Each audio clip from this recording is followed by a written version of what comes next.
എല്ലാവർക്കും നമസ്കാരം. നമ്മളിൽ പലരും അനുഭവിക്കാറുള്ള പ്രശ്നമാണ് ഈ തലയണ പോലെ ഇങ്ങനെ വീർത്ത് വരുന്ന ബാറ്ററി, തടികൂടി വരുന്ന ബാറ്ററി. നമ്മുടെ ഫോണിലോ നമ്മുടെ ടാബ്ലറ്റിലോ ലാപ്ടോപ്പിലോ ഉള്ള ലിഥിയം അയോൺ ബാറ്ററി വീർക്കാൻ തുടങ്ങിയതായി മനസ്സിലായി കഴിഞ്ഞാൽ പിന്നെ അത് ഉപയോഗിക്കാതിരിക്കുന്നതാണ് ഏറ്റവും നല്ലത്. ചിലർ ഈ വീർത്ത ബാറ്ററിയെ ഞെക്കിപ്പിഴിഞ്ഞ് നേരെയാക്കാനൊക്കെ ശ്രമിക്കുന്നത് കാണാറുണ്ട്. അതൊക്കെ വളരെ അപകടകരമായ കാര്യമാണ്. നമ്മൾ ഉപയോഗിക്കുന്ന വില കൂടിയ ഒരു ഇലക്ട്രോണിക് ഉപകരണത്തിലെ താരതമ്യേന വില കുറഞ്ഞ ഭാഗമായിരിക്കും ആ ഉപകരണത്തിലെ ബാറ്ററി മാറ്റാനുള്ള മടി കാരണം വീർത്ത് വന്ന ബാറ്ററി ആയാലും പരമാവധി ഉപയോഗിച്ചേക്കാം എന്ന ചിന്തയാണ് എല്ലാവരിലും ഉണ്ടാവുക. ചിലർ ഒരു മുട്ടുസൂചിയൊക്കെ എടുത്തുകൊണ്ട് ബാറ്ററിയെ നേരെയാക്കാൻ ശ്രമിക്കാറുണ്ട്. ഇതൊക്കെ വളരെ അപകടം പിടിച്ച പണികളാണ്. മുട്ടുസൂചി കൊണ്ട് ബാറ്ററിക്ക് മുകളിൽ കുത്തുന്ന സമയത്ത് ഇലക്ട്രോലൈറ്റിൽ അത് എത്തിപ്പോയാൽ ബാറ്ററി ഷോർട്ടാകും. പിന്നെ നമുക്ക് ഒരു പുകയും തീയും മാത്രമേ ഓർമ്മയിൽ ഉണ്ടാവുകയുള്ളൂ. വീർത്ത് വന്ന ബാറ്ററി മാറ്റാതെ ഉപയോഗിക്കുകയാണെങ്കിൽ അത് പൊട്ടിത്തെറിക്കാനുള്ള സാധ്യത വളരെയധികമാണ്. അത് പൊട്ടിത്തെറിച്ചാൽ ബാറ്ററി മാത്രമല്ല തകരാറിലാവുക, അത് ഘടിപ്പിക്കപ്പെട്ട ഉപകരണവും നമുക്ക് നഷ്ടപ്പെടും. നമ്മുടെ കയ്യിലുള്ള സമയത്താണ് ബാറ്ററി പൊട്ടിത്തെറിക്കുന്നതെങ്കിൽ വലിയ അപകടമാണ് ഉണ്ടാവുക. ഇനി ഈ ബാറ്ററി എന്തുകൊണ്ട് വീർക്കുന്നു എന്നറിയണമെങ്കിൽ ബാറ്ററിയുടെ പ്രവർത്തനത്തെക്കുറിച്ചുള്ള പ്രാഥമികമായ കാര്യങ്ങൾ നമ്മൾ മനസ്സിലാക്കി വെക്കേണ്ടതുണ്ട്. നമുക്ക് നോക്കാം. നമ്മൾ നിസ്സാരമായി കാണുന്ന ലിഥിയം അയോൺ ബാറ്ററിക്കകത്ത് നടക്കുന്നത് വളരെ സങ്കീർണമായ രാസപ്രവർത്തനമാണ്. നമ്മുടെ എല്ലാവരുടെയും ജീവിതത്തെ തന്നെ മാറ്റിമറിച്ച വിപ്ലവകരമായ മാറ്റങ്ങളാണ് ലിഥിയം അയോൺ ബാറ്ററികൾ കൊണ്ടുവന്നത്. അതുകൊണ്ട് തന്നെയാണ് 2019 രസതന്ത്രത്തിനുള്ള നോബൽ സമ്മാനം ഈ ബാറ്ററി ടെക്നോളജി വികസിപ്പിച്ച 3 പേർക്ക് കൊടുത്തത്. യൂണിവേഴ്സിറ്റി ഓഫ് ടെക്സാസിലെ ശാസ്ത്രജ്ഞനായ ജോൺ ബി ഗുഡ്നഫിനും സ്റ്റേറ്റ് യൂണിവേഴ്സിറ്റി ഓഫ് ന്യൂയോർക്കിലെ ശാസ്ത്രജ്ഞനായ എം സ്റ്റാൻലി വിറ്റിംഗാവും ജപ്പാനിലെ മെയ്ജോ യൂണിവേഴ്സിറ്റിയിലെ അകിര യോഷിനോ, ഈ 3 മഹാശാസ്ത്രജ്ഞർക്കാണ് ലിഥിയം അയോൺ ബാറ്ററി ടെക്നോളജി വികസിപ്പിച്ചതിൻ്റെ പേരിൽ 2019 നോബൽ സമ്മാനം ലഭിച്ചത്. നമുക്ക് മൊബൈൽ ഫോണുകളിൽ ഉപയോഗിക്കപ്പെടുന്ന ലിഥിയം അയോൺ ബാറ്ററിക്കകത്ത് എന്ത് പ്രവർത്തനമാണ് നടക്കുന്നതെന്ന് മനസ്സിലാക്കാൻ ശ്രമിക്കാം. ഇത് മനസ്സിലാക്കാൻ സാധിച്ചാൽ നമുക്ക് ബാറ്ററിയോട് ഒരു റെസ്പെക്റ്റ് ഒക്കെ വരും. രോഗിയായ ബാറ്ററിയെ വീണ്ടും ഞെക്കിപ്പിഴിഞ്ഞ് ഉപയോഗിക്കാൻ ശ്രമിക്കാതെ പുതിയ ബാറ്ററി മാറ്റി അപകടങ്ങൾ ഒഴിവാക്കാൻ നമ്മൾ തന്നെ ശ്രമിക്കും. ഒരു ലിഥിയം അയോൺ ബാറ്ററി അല്ലെങ്കിൽ ലിഥിയം അയോൺ പോളിമർ ബാറ്ററി, എങ്ങനെയാണ് ഇവർ നമ്മുടെ ഫോൺ 1-2 ദിവസങ്ങൾ പ്രവർത്തിപ്പിക്കാനുള്ള ഊർജ്ജം നൽകുന്നത്? ഏറ്റവും ലളിതമായി പറഞ്ഞാൽ ഇലക്ട്രോണുകളുടെ പ്രവാഹം വഴി ഉണ്ടാക്കപ്പെടുന്ന ഊർജ്ജമാണ് വൈദ്യുതി. ഇലക്ട്രോണുകളുടെ യാത്ര, ആ യാത്രയാണ് വൈദ്യുതിയെ ഉണ്ടാക്കുന്നത്. ആ യാത്രക്കുള്ള സാഹചര്യം നമ്മൾ ഒരുക്കി കൊടുത്താൽ വൈദ്യുതി നമുക്ക് ഊർജ്ജ രൂപത്തിൽ ഉപയോഗിക്കാൻ സാധിക്കുന്നു. ചലിക്കുന്ന ഭാഗങ്ങൾ ഒന്നുമില്ലാത്ത ഒരു ബാറ്ററിയിൽ നിന്നാണ് വൈദ്യുതി ഉണ്ടാക്കപ്പെടുന്നത്. എങ്ങനെയാണ് അത് സാധിക്കുന്നത്? വൈദ്യുതി ഉണ്ടാകണമെങ്കിൽ ഏറ്റവും പ്രധാനമായി ഇലക്ട്രോണുകളുടെ പ്രവാഹം ഉണ്ടാകണം. ഇതെങ്ങനെയാണ് ഒരു ബാറ്ററിയിൽ സാധ്യമാകുന്നത്? ഒരു ബാറ്ററി ഒരു ജനറേറ്റർ ചെയ്യുന്നത് പോലെ തന്നെ ഇലക്ട്രോണുകളെ ചലിപ്പിച്ചുകൊണ്ട് വൈദ്യുതിയെ ഉണ്ടാക്കുകയാണ് ചെയ്യുന്നത്. ജനറേറ്റർ എന്നത് വൈദ്യുതിയെ ഉണ്ടാക്കാനുള്ള ഒരു മെക്കാനിക്കൽ രീതിയാണെങ്കിൽ ബാറ്ററി കെമിക്കൽ രീതിയിലൂടെ വൈദ്യുതിയെ ഉണ്ടാക്കുന്നു. ഇതാണ് പ്രധാനപ്പെട്ട വ്യത്യാസം. ഏതൊരു ബാറ്ററിയിലും ഏറ്റവും പ്രധാനമായി 3 ഭാഗങ്ങൾ ഉണ്ടാകും. 2 ഇലക്ട്രോഡുകളും ഒരു ഇലക്ട്രോലൈറ്റുമാണ് ആ 3 ഭാഗങ്ങൾ. ഇലക്ട്രോഡുകളെയാണ് ആനോഡെന്നും കാഥോഡെന്നും വിളിക്കുന്നത്. ലിഥിയം അയോൺ ബാറ്ററികളിൽ ലിഥിയം കോബാൾട്ട് ഓക്സൈഡ് അതല്ലെങ്കിൽ മറ്റേതെങ്കിലും ലിഥിയം ഓക്സൈഡ് കാഥോഡിൻ്റെ സ്ഥാനത്തും ഗ്രാഫൈറ്റ് ആനോഡിൻ്റെ സ്ഥാനത്തുമുണ്ട്. എന്തുകൊണ്ടാണ് ഈ ബാറ്ററികൾക്കായി ലിഥിയത്തെ സെലക്ട് ചെയ്തത്? ഇലക്ട്രോണിനെ നഷ്ടപ്പെടുത്താനുള്ള പ്രവണത ഏറ്റവും ശക്തമായി കാണിക്കുന്ന മൂലകങ്ങളിലൊന്നാണ് ലിഥിയം. ലിഥിയം ഭാരം കുറഞ്ഞ ലോഹങ്ങളിലൊന്നാണ്. ഏറ്റവും പ്രതിപ്രവർത്തനമുള്ള ലോഹങ്ങളിലൊന്നാണ് ലിഥിയം. ഏറ്റവും ഉയർന്ന ഇലക്ട്രോ കെമിക്കൽ ശേഷിയുള്ള ലോഹങ്ങളിലൊന്നാണ് ലിഥിയം. ഈ സവിശേഷ സ്വഭാവങ്ങൾ കാരണം ഒരു റീചാർജബിൾ ബാറ്ററിക്ക് വേണ്ട ഏറ്റവും അനുയോജ്യമായ ഒരു പദാർത്ഥമായി ലിഥിയം മാറുകയായിരുന്നു.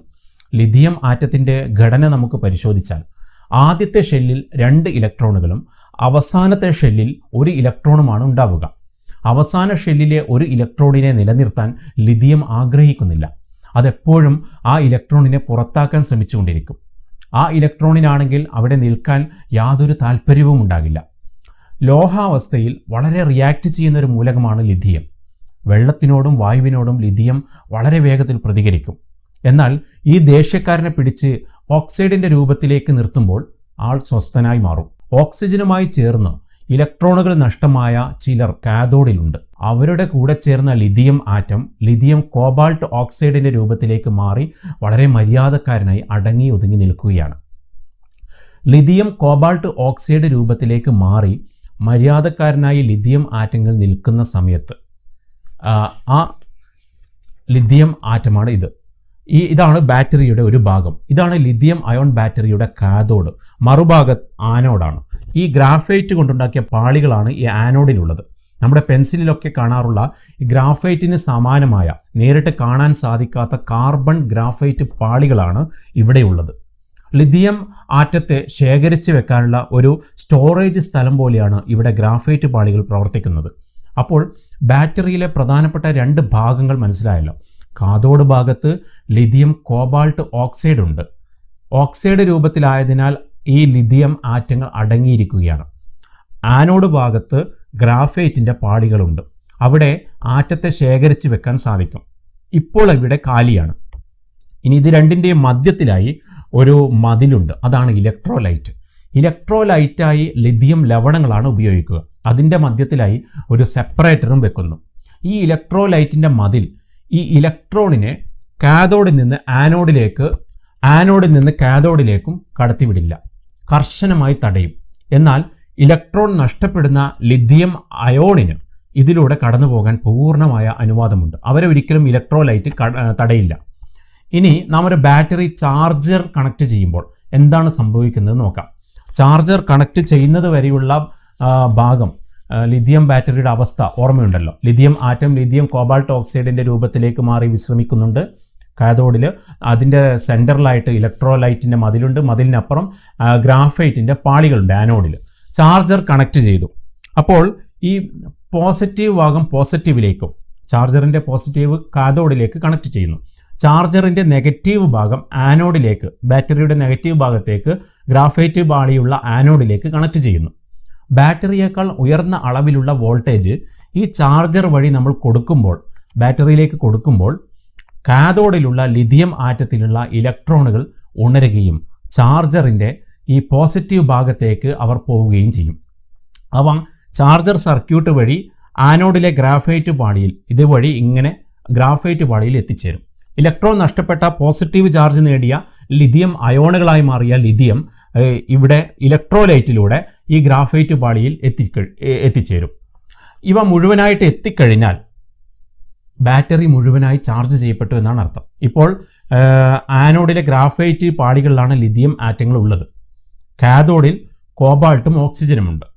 ഈ ഗ്രാഫൈറ്റ് പാളികളിൽ കുടുങ്ങിക്കിടക്കുന്ന ലിഥിയം ആറ്റങ്ങൾ വിരളി പിടിച്ച് നിൽക്കുകയാണ്. കാരണം അവർക്ക് ഏറ്റവും ഇഷ്ടമുള്ളത് ഈ കാഥോഡിലെ കോബാൾട്ട് ഓക്സൈഡിൽ സ്വസ്ഥമായി ഇരിക്കാനാണ്. ഗ്രാഫൈറ്റ് പാളികളിൽ നിന്ന് രക്ഷപ്പെടാൻ ഒരു വഴി തുറന്നാൽ അവർ ഉടനെ കാഥോഡിലേക്ക് രക്ഷപ്പെടും. ആ വഴിയാണ് നമ്മൾ ഉണ്ടാക്കി കൊടുക്കേണ്ടത്. അതിനായി നമ്മൾ കാഥോഡിനെയും ആനോഡിനെയും തമ്മിൽ ബന്ധിപ്പിക്കണം. അതാണ് ഒരു മൊബൈൽ ഫോണോ ഒരു ലൈറ്റോ ഒരു ക്യാമറയോ കണക്ട് ചെയ്യുന്ന സമയത്ത് നമ്മൾ ചെയ്യുന്നത്. ഇങ്ങനെ ഏതെങ്കിലും ഒരു ലോഡ് കണക്ട് ചെയ്യുമ്പോൾ ആനോഡിലെ അസ്ഥിരമായ ഇലക്ട്രോണുകൾ അവ ഈ ലോഡിലെ സർക്യൂട്ടിനെ ഉപയോഗപ്പെടുത്തി കാഥോഡിലേക്ക് രക്ഷപ്പെടും. ഇലക്ട്രോൺ നഷ്ടപ്പെട്ട ലിഥിയം പോസിറ്റീവ് അയോണുകളായി മാറിക്കൊണ്ട് ഈ ഇലക്ട്രോലൈറ്റിലൂടെ കാഥോഡിലേക്കും രക്ഷപ്പെടും. അപ്പോൾ നമ്മൾ ഉണ്ടാക്കുന്ന ഈ വഴിയിലൂടെ കടന്നു പോകുന്ന, നമ്മൾ പുറമേ കൊടുക്കുന്ന വഴിയിലൂടെ കടന്നു പോകുന്ന ഇലക്ട്രോണുകളാണ് ഇവിടെ വൈദ്യുതോർജ്ജം ഉണ്ടാക്കുന്നത്. നമ്മൾ കണക്ട് ചെയ്ത ലോഡിലൂടെയാണ് ഇലക്ട്രോൺ കാഥോഡിലേക്ക് എത്തുന്നത്. ആ പ്രവാഹം ഉണ്ടാക്കുന്ന വൈദ്യുതിയാണ് ഈ സ്മാർട്ട് ഫോണോ അല്ലെങ്കിൽ കണക്ട് ചെയ്യപ്പെട്ട ഡിവൈസുകളോ ഉപയോഗിക്കുന്നത്. ഇങ്ങനെ ഇലക്ട്രോണുകൾ മുഴുവനായി ഈ ആനോഡിൽ നിന്ന് കാഥോഡിലേക്ക് ഈ കണക്ട് ചെയ്ത ലോഡിലൂടെ എത്തിക്കഴിഞ്ഞാൽ ബാറ്ററി പൂർണ്ണമായും ഡിസ്ചാർജ് ചെയ്യപ്പെടുകയും പഴയ അവസ്ഥയിൽ എത്തുകയും ചെയ്യും. ഈ ഒരു പ്രവർത്തനത്തിൽ ഗ്രാഫൈറ്റ് പാളി ഒരു സ്റ്റോറേജ് ഗോഡൗൺ പോലെയാണ് പ്രവർത്തിക്കുന്നത്. ബാറ്ററി ഉണ്ടാക്കപ്പെടുമ്പോൾ വളരെ നേരിയൊരു ചെമ്പ് തകിടിൽ ഈ ഗ്രാഫൈറ്റിനെ പതിപ്പിക്കുന്നു. അതിലൊരു നെഗറ്റീവ് ടെർമിനൽ കൊടുക്കുന്നു. അതുപോലെ ലിഥിയം കോബാൾട്ട് ഓക്സൈഡ് വളരെ നേരിയൊരു അലൂമിനിയം തകിടിൽ പൂശുന്നു. അവിടെ നിന്നൊരു പോസിറ്റീവ് ടെർമിനലും കൊടുക്കുന്നു. ഇവ നമുക്ക് വേണ്ട ആകൃതിയിൽ മടക്കിയെടുക്കുകയാണ് പിന്നീട് ചെയ്യുന്നത്. അതിനുശേഷം ഒരു പ്രത്യേക സർക്യൂട്ട് ഈ ബാറ്ററിക്ക് മുകളിലായിട്ട് ഘടിപ്പിക്കുന്നു. ഈ സർക്യൂട്ടാണ് ഓവർ ചാർജിങ്ങിൽ നിന്ന് അതുപോലുള്ള അപകടങ്ങളിൽ നിന്നൊക്കെ ഈ ബാറ്ററിയെ സംരക്ഷിക്കുന്നത്. ഇനി നമുക്കൊരു സംശയമുണ്ടാകും, ലിഥിയം അയോൺ ബാറ്ററി പോലെ ഇന്ന് വളരെ പ്രചാരത്തിലുള്ള ഒന്നാണ് ലിഥിയം പോളിമർ ബാറ്ററി. എന്താണ് ഇവ തമ്മിലുള്ള വ്യത്യാസം? ലിഥിയം പോളിമർ ബാറ്ററി എന്നത് ലിഥിയം അയോൺ ബാറ്ററി പോലെ തന്നെയാണ്. ലിഥിയം അയോൺ പോളിമർ ബാറ്ററിയാണ് ലിഥിയം പോളിമർ ബാറ്ററിയായി അറിയപ്പെടുന്നത്. ആകെയുള്ളൊരു വ്യത്യാസം ഈ സെൻറ്ററിലുള്ള നടുക്കുള്ള ഇലക്ട്രോലൈറ്റിൻ്റെ കാര്യത്തിലാണ്. സാധാരണ ലിഥിയം അയോൺ ബാറ്ററികളിൽ ഇലക്ട്രോലൈറ്റായി ദ്രവരൂപത്തിലുള്ള ഒരു പദാർത്ഥം ഉപയോഗിക്കുമ്പോൾ ലിഥിയം പോളിമർ ബാറ്ററികളിൽ ഖരരൂപത്തിലോ അല്ലെങ്കിൽ ജെൽ രൂപത്തിലോ ഉള്ള ഇലക്ട്രോലൈറ്റാണ് ഉപയോഗിക്കുന്നത്. അതാണ് വ്യത്യാസം, പ്രധാനമായ വ്യത്യാസം അതാണ്. ഇത് സാധാരണ ലിഥിയം അയോൺ ബാറ്ററികളെക്കാൾ അപകട സാധ്യത കുറക്കുന്നുണ്ട്. അതുപോലെ തന്നെ ബാറ്ററിയെ ഒരു ഉറച്ച ചട്ടക്കൂടിൽ ഒതുക്കാതെ ഇഷ്ടമുള്ള രൂപത്തിൽ ഫ്ലെക്സിബിളായി നിർമ്മിക്കാൻ ലിഥിയം പോളിമർ ബാറ്ററികൾ സഹായിക്കുന്നു. ഇനി എന്തുകൊണ്ടാണോ ലിഥിയം ബാറ്ററികൾ വീർത്ത് വരുന്നത് എന്ന് നോക്കാം. നേരത്തെ പറഞ്ഞതുപോലെ മറ്റു ബാറ്ററികളിൽ കാണപ്പെടുന്ന മിക്ക വസ്തുക്കളെക്കാളും വളരെയധികം പ്രതിപ്രവർത്തന ക്ഷമതയുള്ളൊരു മൂലകമാണ് ലിഥിയം. അമിതമായ താപം, തെറ്റായ ചാർജിങ്, ക്വാളിറ്റി കുറഞ്ഞ നിർമ്മാണം തുടങ്ങിയ നിരവധി ഘടകങ്ങൾ കാരണമാണ് ഈ വീർക്കൽ വരുന്നത്. ഇത്തരം നിരവധി കാരണങ്ങൾ കൊണ്ട് ബാറ്ററിക്കകത്ത് താപമുണ്ടാവുകയും ചില വാതകങ്ങൾ ഉണ്ടാക്കപ്പെടുകയും ചെയ്യും. നല്ലവണ്ണം സീൽ ചെയ്യപ്പെട്ട ബാറ്ററി ആയതിനാൽ ആ വാതകത്തിന് പുറത്തേക്ക് രക്ഷപ്പെടാൻ സാധിക്കാതെ വരും. അതുണ്ടാക്കുന്ന സമ്മർദ്ദമുണ്ടല്ലോ, ആ സമ്മർദ്ദമാണ് ഈ വിചിത്രമായ വീക്കത്തിന് കാരണമായി മാറുന്നത്. ഈ വീക്കം ഒഴിവാക്കാൻ വേണ്ടി നമ്മൾ മുട്ടുസൂചി കൊണ്ട് ദ്വാരമുണ്ടാക്കാൻ ശ്രമിക്കുമ്പോൾ വലിയ അപകട സാധ്യതയുണ്ട്. അതായത് നേരത്തെ പറഞ്ഞ ഈ ഗ്രാഫൈറ്റ് പാളിയിൽ എത്തിയ ഇലക്ട്രോണുകൾ അവിടെ നിന്ന് രക്ഷപ്പെട്ട് കാഥോഡിലേക്ക് എത്താൻ നിരന്തരം ശ്രമിച്ചുകൊണ്ടിരിക്കുകയാണ്. ഇലക്ട്രോലൈറ്റിൻ്റെ മതിലാണ് അവരെ തടയുന്നത്. അപ്പോൾ നമ്മളൊരു സൂചി കൊണ്ട് കുത്തുന്ന സമയത്ത് ഇലക്ട്രോലൈറ്റ് കടന്നു പോകാൻ സാധ്യതയുണ്ട്. അപ്പോൾ ഇലക്ട്രോണുകൾ അതിലൂടെ കിട്ടിയ ഒരു വഴിയിലൂടെ കാഥോഡിലേക്ക് ഇരച്ചു കയറും. അത് ഒരു ലോഡ് വഴിയല്ലാതെ നേരിട്ട് കാഥോഡിൽ പോകുന്നത് കൊണ്ട് ആ കൂട്ടിമുട്ടൽ വളരെ അളവിലുള്ള താപം സൃഷ്ടിക്കും. അത് അഗ്നിബാധ ഉണ്ടാവുകയും മൊത്തത്തിലുണ്ടാകുന്ന രാസപ്രവർത്തനം കാരണമായി ഈ ബാറ്ററി പൊട്ടിത്തെറിക്കുകയും ചെയ്യും. ആദ്യം നിങ്ങൾ സൂചി ഉപയോഗിച്ച് കുത്തി വാതകത്തെ പുറത്തേക്ക് കളയുമ്പോൾ സൂചി തട്ടി ഇലക്ട്രോലൈറ്റിൻ ഷോർട്ടായാലും ചാർജ് ഇല്ലാത്ത ബാറ്ററി ആണെങ്കിൽ, അതായത് ഇവിടെ ഇലക്ട്രോണുകൾ ഇല്ലാത്ത ബാറ്ററി ആണെങ്കിൽ ചിലപ്പോൾ അന്നേരം പ്രതികരിക്കില്ല. അത് ചാർജ് ചെയ്യുന്ന സമയത്താണ് പിന്നീട് പ്രശ്നമുണ്ടാവുക. അതുകൊണ്ട് വീർത്ത് വന്ന ബാറ്ററി നമുക്കൊരു സൂചനയാണ്. ആ ബാറ്ററി ഉപേക്ഷിച്ച് പുതിയത് മാറ്റിയിടാനുള്ള സൂചന. അതിനെ അവഗണിച്ചാൽ നമ്മുടെ ഫോണും നമ്മുടെ ശരീരവും എല്ലാം ഡാമേജ് ആകാൻ സാധ്യതയുണ്ട്. ഇത്തരം സാഹചര്യങ്ങൾ ഒഴിവാക്കാൻ വേണ്ടി നല്ല ചൂടുള്ള സാഹചര്യങ്ങൾ അത് പരമാവധി ഒഴിവാക്കുക. അതായത് നമ്മൾ വെയിലത്ത് ഒരു വണ്ടി പാർക്ക് ചെയ്യുകയാണെങ്കിൽ അതിൻ്റെ ഡാഷ്ബോർഡിൻ്റെ മുകളിലോ മറ്റുള്ള ചൂട് ഏൽക്കുന്ന സ്ഥലത്തോ ലിഥിയം അയോൺ ബാറ്ററി കൊണ്ടുള്ള ഉപകരണങ്ങൾ വെക്കാൻ പാടില്ല. പ്രത്യേകം ശ്രദ്ധിക്കുക. അമിതമായ താപനില ലിഥിയം അയോൺ ബാറ്ററിയുടെ രാസഘടനയെ മാറ്റും. ആനോഡിലേക്ക് ഇലക്ട്രോണുകൾക്ക് എത്താൻ സാധിക്കാതെ വരും. ഈ രാസമാറ്റങ്ങൾ ബാറ്ററി പൊട്ടിത്തെറിക്കാൻ പോലും കാരണമാകും. അതുപോലെ നിക്കൽ ബാറ്ററികളിൽ നിന്നും വ്യത്യസ്തമായി ലിഥിയം അയോൺ ബാറ്ററികൾ പൂർണ്ണമായും ചാർജ് തീരുന്നത് വരെ കാത്തിരിക്കാൻ പാടില്ല ചാർജ് ചെയ്യാൻ. എത്ര വാണിംഗ് തുരുതുരാ വന്നാലും അവസാനം ബാക്കിയുള്ള 1% പോലും തീർത്തിട്ട് ഫോൺ ചാർജ് ചെയ്യുന്ന പ്രവണത നമ്മളിൽ പലരിലും കാണാം. ബാറ്ററിയുടെ ആയുസ്സിനെ ഇത് നന്നായി ബാധിക്കും. ഏറ്റവും നല്ലത് ഏകദേശം പകുതി ശതമാനം ആകുമ്പോൾ തന്നെ ചാർജ് ചെയ്യുന്നതാണ്. ഇത് ബാറ്ററിയുടെ ആയുസ് നന്നായി വർദ്ധിപ്പിക്കും. അതുപോലെ ബാറ്ററി ചാർജിങ് ചെയ്യുമ്പോൾ 100% ആയതിനു ശേഷവും ഡിസ്കണക്ട് ചെയ്തില്ലെങ്കിൽ പ്രശ്നമാകുമോ എന്ന സംശയം പലർക്കും ഉണ്ടാകാം. ലിഥിയം ബാറ്ററികൾക്ക് ഓവർ ചാർജിങ് വലിയ പ്രശ്നം തന്നെയാണ്. അതുകൊണ്ട് തന്നെ ആവശ്യത്തിനുള്ള ചാർജ് പൂർത്തിയായാൽ ബാറ്ററിയിലേക്കുള്ള വോൾട്ടേജ് കട്ടാകുന്ന രീതിയിലുള്ള സുരക്ഷാ സംവിധാനം സ്മാർട്ട് ഫോണുകളിലും ബാറ്ററികളിലും ഉണ്ടാകും. ഈ സംവിധാനത്തിന് എന്തെങ്കിലും തകരാർ സംഭവിച്ചാൽ ഡിസ്കണക്ട് ചെയ്യപ്പെടാതെയുള്ള ഓവർ ടൈം ചാർജിങ് പ്രശ്നമാകും. അല്ലാത്തിടത്തോളം കാലം ഒരു പ്രശ്നവുമില്ല. മറ്റൊരു കാര്യത്തിൽ ചിലർക്ക് സംശയമുണ്ടാകാം. ആനോഡിനെ നെഗറ്റീവ് ചാർജ് രൂപത്തിലും കാഥോഡിനെ പോസിറ്റീവ് രൂപത്തിലുമാണ് പറഞ്ഞത്.